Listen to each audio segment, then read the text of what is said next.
बिस्मिल्लाहिर्रहमानिर्रहीम, अस्सलाम वालेकुम। वेल डियर स्टूडेंट्स, आज हम सीखने जा रहे हैं पास्ट परफेक्ट कंटिन्यूस टेंस। तो ये पास्ट परफेक्ट कंटिन्यूस टेंस कहाँ इस्तेमाल होता है? तो it is used for an action that started before a particular time in past and continued till that time. मतलब पास्ट परफेक्ट कंटिन्यूस टेंस तब इस्तेमाल होता है जब माजी के किसी ऐसे काम की बात हो रही है जो माजी के किसी ख़ास टाइम से पहले शुरू हुआ और वहाँ तक जारी रहा। ठीक है, अब मिसाल से समझें।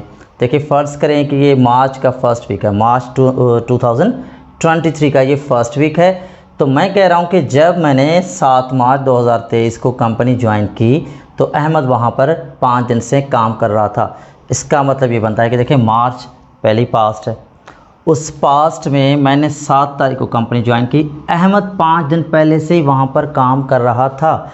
यानी मेरे ज्वाइन करने से 5 दिन पहले इसका काम जारी था और जब तक मैंने ज्वाइन किया तब तक वो काम जारी था।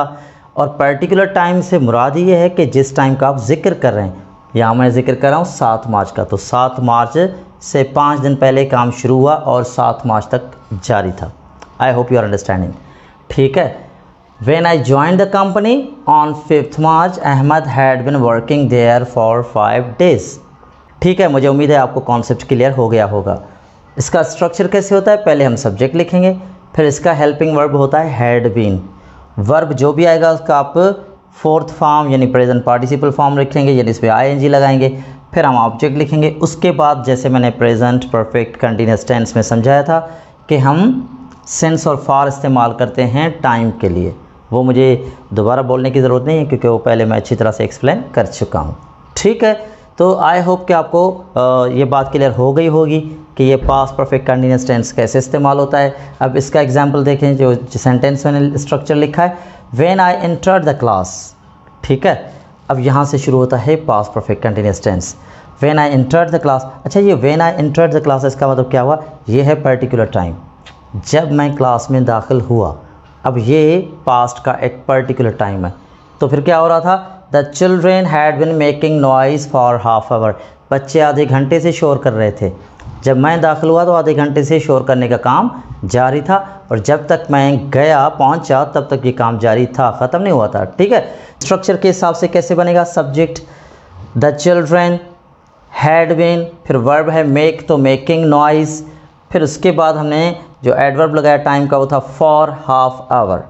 ठीक है, अब स्ट्रक्चर के हिसाब से देखिए when I entered the class, फिर द चिल्ड्रेन, ये हुआ सब्जेक्ट, हैड बीन, फिर वर्ब है मेक नॉइज़, तो making noise for half hour, और ये सिंस और फॉर तो मैं पहले ही समझा चुका हूँ। आई होप ये आपको क्लियर हो गया होगा।